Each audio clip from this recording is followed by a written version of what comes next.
大坏呀！黑天鹅花火当舵，3月75星形态居然马上要来了，而且新月铁道的幕后 BOSS 居然真的是泰托。投币10经验，转发5经验，既可以提升你的等级，也可以让武教做出更好的内容。3年专注武教，后续人第一时间获取新铁最细讨剧。在这2天大火打得如火如荼的魔宇宙新 DLC《皇军与机械》里，除了描述了星际和平东司崛起以及2次帝王战争的始末外，还埋藏了大量和星神战争有关的线索，而我们甚至能从中推荐星穹铁道幕后最终 BOSS 的冰山一角。首先，按照剧情设定，环环在结束后不久，星际和平东司中的3的刀短，也就是皇军与机械打完第一位面给我们的3的选项，直接卷王为了圈权上位，疯狂的拉技术导投资，先是跟刘端一庭合作导错的一炮，这玩意说白了就是得病2077的超梦，能当 VR 游戏卖的那种。后来觉得这游戏赚不了什么钱，然后其中2的就一合计，选择跟博士学派合作，以捐给他们一座银河图短当报酬，让他们致敬天才俱乐部2代部长遗老的技术，导错的联觉信标。只要有这东西，全宇宙的语音都会被统一同化，彼此间再无交流上的隔阂。这也是为什么咱们每到一个星球都能很自然的听懂他们的语言。当然，这样的刀短也不是什么好东西啊，他们导出这玩意肯定不是为了做慈善，而是为了利用联觉信标加信用点体系，在全宇宙岛经济殖民和市场垄断。果不其然，伴随着联觉信标的普及，全宇宙的财富都随着这场星际大垄断疯狂的涌向了东司，而这样的队伍也是步步高升，不久后就入席了董事会。不过我们都知道，有垄断肯定就有压迫和剥削，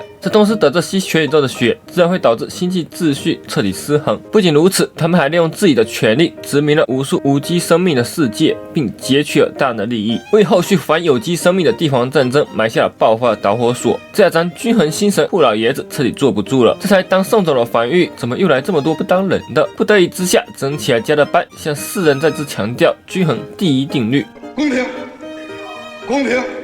还是他妈的公平！不过东司毕竟是纯户的势力，顾老爷子和特董事长在黄灾里也才当合作舵，也不好亲自下场。于是他决定配合另一位大佬致死星神博斯尊的步调。实际上，博斯尊早就通过致死的命途力量加上无穷的算力，推导并洞悉了一切。在他的演算中，这场名为皇军与机械大战的结局早已注定。而且和艾利奥的预言不一样的是，博斯尊的计算结果是绝对的，由他演算出来的结论，即使是多的星神同时出手也无法改变。就如同博斯尊计算的那样，东司3种的其中一员出于自己的贪婪，加上幻月星神阿哈的从中作等，不小心唤醒了沉睡中的帝王鲁伯特，并让他成功发动了反有机方程，造成了堪比黄与环灾的同步灾难。而在鲁伯特造成的破坏即将再度破坏宇宙均衡时，在俱乐部第4席波尔塔又及时出手，杀死帝皇并中断了反有机方程。而博斯尊的死对头迷失星神在这过程中突然出手，试图通过单打波尔塔的暗杀来驳倒波斯尊的演算结果。而同样下场的还有傅老爷子，他抵消了迷失星神的力量，让波尔塔单剑利落地杀死了比赛。最终结果就是帝皇战争结束，反有机方程这个巨大威胁得以消除，东司也受到了遏制。而在这场星神的博弈中，博斯尊一如既往地应验了自己的计算结果，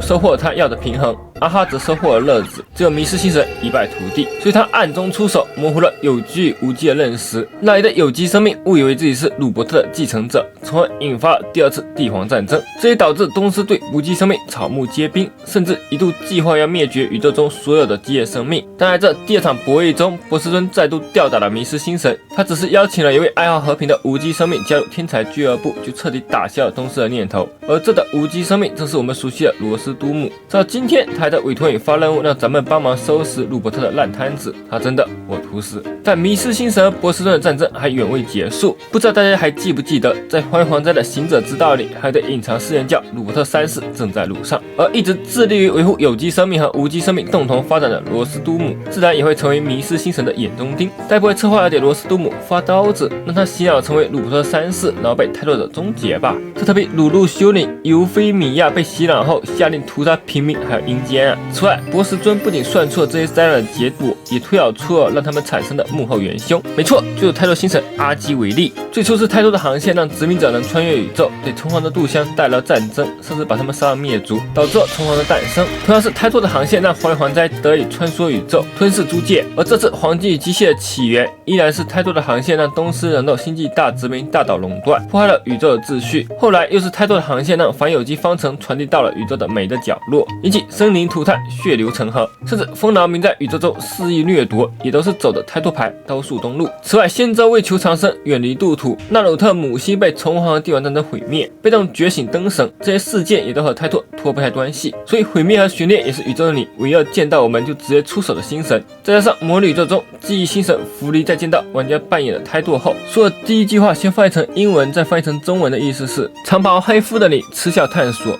长袍黑肤不用多想就值得毁灭，而第二句话就是你的失职已经堕去，还劝到泰拓要好自为之。同时药师也劝到泰拓尽早放弃自己的职责，早日解脱。可明明泰拓的力量能帮助药师播撒生命，那为什么连药师也要反对泰拓命途呢？难不成泰拓星神才是星铁隐藏的最终 BOSS？ 如果有人注意过咱们平时大世界掉落柴窑的文案的话，就会注意到这个柴窑里就有阿基维利和帕姆的对话，这永不停歇4个字摆明了就是 Flood 啊。所以大家觉得泰拓星神是像团长那样说完不要停下来，然后就被刀了，还是跟艾伦一样魔怔成了最终 BOSS 呢？无论如何，这些都要到皮洛汤尼或者下一次魔女宇宙 DLC 才可能揭晓了。不过提到皮洛汤尼，大家还记得前2天刚刚结束的黑天鹅占卜活动吗？可能已经有人注意到了，在这个占卜活动里，3与7是唯一的至今4星，但它的塔罗牌上却显示的是5星，而且还特意和关系紧密的基子阿姨和丹恒得胎。被放到新角色这一排还挨着黑天鹅跟花火。我们再仔细看一下新角色这排，这不就是这几个版本的塔池顺序吗？这要是到了皮洛汤尼，下一代被捅然后觉醒力量的，不会真的是你吧？再加上从时间上算，